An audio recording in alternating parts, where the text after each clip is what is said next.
पुरुण ईश्वरपूर नगरपालिकेची निवडणूक आणि निकाल नुकतेच पार पडले। आमदार जयंतराव पाटील यांच्या नेतृत्वाखाली राष्ट्रवादी काँग्रेस शरदचंद्र पवार पक्षाने घवघवीत यश मिळवत सत्ता आपल्याकडे खेचून आणली आहे। विजयानंतर आनंदोत्सवाला उधाण आलं। सर्व जिंकलेल्या उमेदवारांनी तहसीलदार कार्यालयासमोर गुलालाची उधळण करत जल्लोष साजरा केला। या परिसरात छत्रपती शिवाजी महाराज आणि भारतरत्न डॉक्टर बाबासाहेब आंबेडकर यांचे पुतळे असल्याने संपूर्ण परिसर गुलालमय झाला होता। मात्र हा जल्लोष संपल्यानंतर एक दृश्य सर्वांचं लक्ष वेधून गेलं। नवनियुक्त नगराध्यक्ष आनंदराव मलगुंडे यांचे चिरंजीव अमित मलगुंडे यांनी कोणतीही प्रसिद्धी न घेता स्वतः पुढाकार घेत या परिसराची स्वच्छता करायला सुरुवात केली।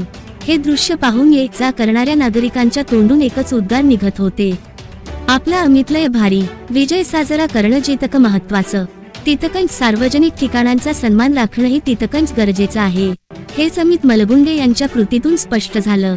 आज ही कृती केवळ एका व्यक्तीची नाही, तर संपूर्ण शहरासाठी एक प्रेरणा ठरली आहे। आणि म्हणूनच ईश्वरपूर शहरभर अमित मलगुंडे यांच्या सामाजिक भानाचं मनापासून कौतुक केलं जात आहे।